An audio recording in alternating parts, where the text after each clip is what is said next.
Let's get started. What part of the city are you from? I grew up in New Orleans East. New Orleans East? And went to Jefferson Davis Elementary School, which is now Ernest Morial. Okay. Kip Morial, Ernest Morial School. Grew up in the East. But my first 5 years, my parents stayed with my grandmother and grandfather, and they stayed on Piety Street, which is right around the corner from the Desire Project. Okay. Then we moved to the East. Stayed in the East for most of my life. Went to Everett Livingston Middle School, went to Averson for 9th grade, then I went to St. Aug. Okay. After St. Aug, thinking I was going to be a professional football player, went to the University of Michigan, blew out my knee. Okay. Then came back to New Orleans to Loyola, undergrad. Graduated from Loyola, and after graduating from Loyola, I joined the New Orleans Police Department from 81 to 85. And I went to law school, first at Southern University Law Center. Then I transferred to Loyola's law school and graduated in 1984 while I was still in the police force. And I stayed in the police force from 1981 to 1985. Was a lawyer for 11 years. I ran for judge in 1996, and I retired early in February of this year. Okay. Married, I have a son, 2 grandchildren. And you know, with grandchildren, you know, they just take all your money, you know. And you know, I remember finding that very quickly when I became a judge that if you want to have an impact on the entire criminal justice system, then you need to be the district attorney. So basically, really, the district attorney is the leader of the criminal justice system, whether it's here, other parishes, other states, because the police can't arrest you for a charge, but it's up to the district attorney to accept that charge. So the district attorney determines when you get in the criminal justice system what path you're going to take in that in that system, and that depends on the charge as well.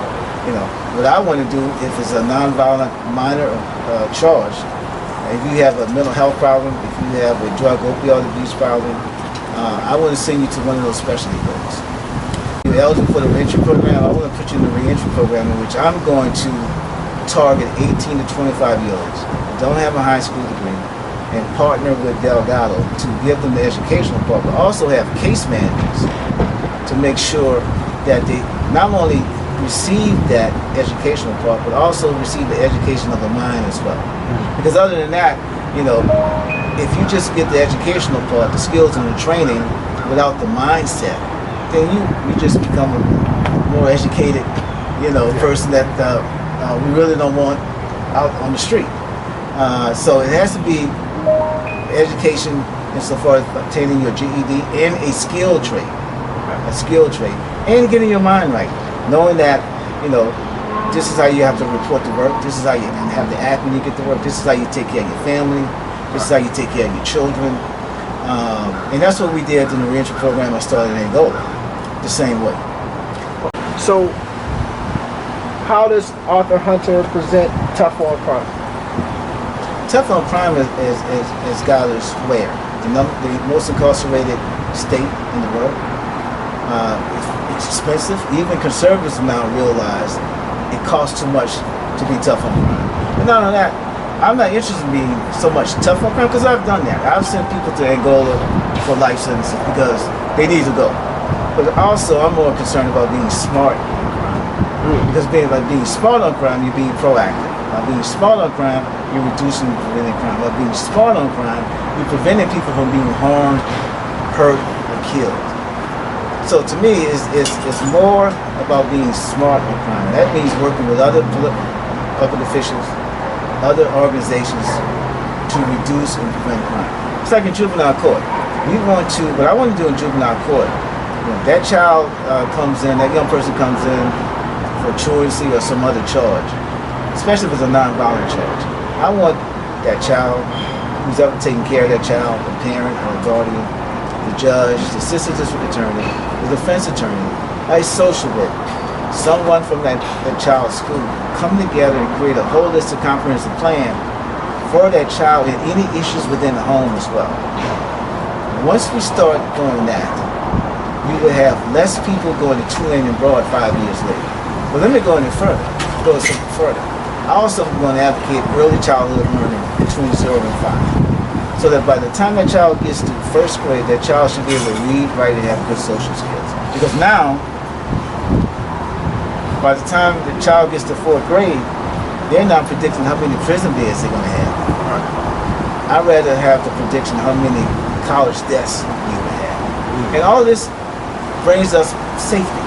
It makes the city safer. Because the less people, if you can nip it in the bud in juvenile court, that's the less people in abroad 5 years later. Right. The less people are harmed, the less people are hurt, the less people who are killed. Yeah. Because we know our young people are killing people also. They're killing each other and killing others as well. So at the end of the day, it's about public safety, making it safer, but doing it being smart. Look, one of the things I am not going to do the same thing expecting different results. That's insane. And that you will not prosecute minor marijuana possession charges. That's correct. Look, in half the country, medical or recreational use of marijuana is legal.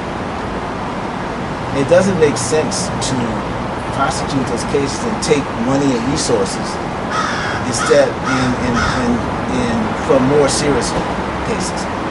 Secondly, why would you give a young person a criminal record for smoking marijuana?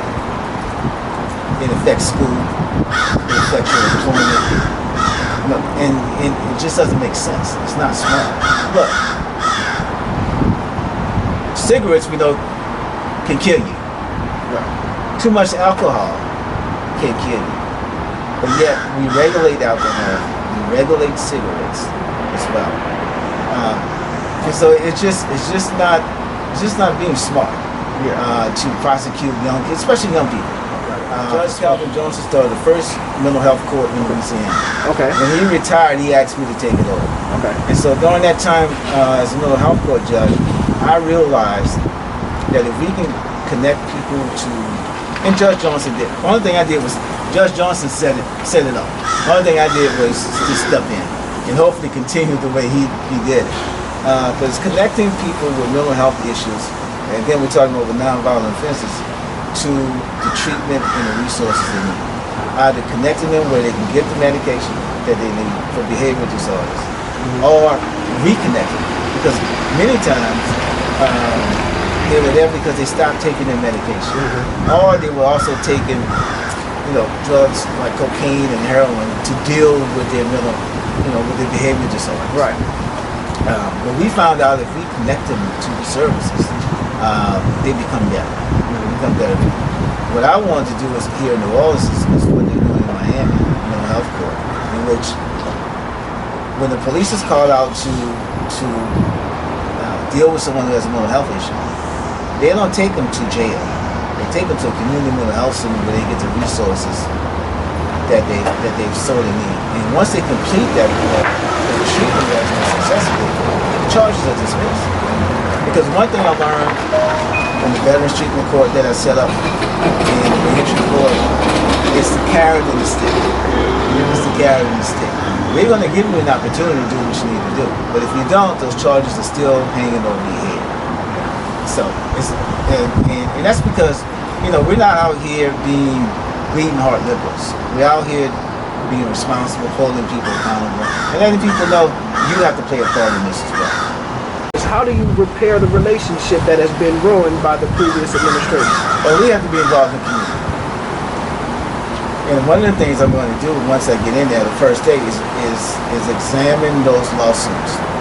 And if there's any merit to those lawsuits, I'm going to resolve those lawsuits. But number one, to save taxpayers money.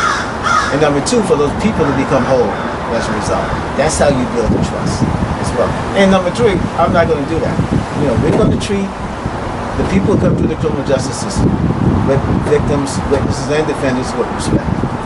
And I believe that if you look at my record as a judge, the decisions I made, the programs I started to prevent and reduce crime, and even the two programs I started for young people. We have the Young Artist Movement, in which we take young kids and pair them with established artists to teach them art and the business of art. We've done a couple of murals around the city. We did the mural at Demon Pool I also have the Ellen Ray Bowling Trial Advocacy Program, in which we teach high schools how to try a actual case in front of a jury in criminal district court. And I use lawyers who are prosecutors and lawyers who are defense attorneys as well. And so it's not just talking the talk, but it's also walking the walk as well.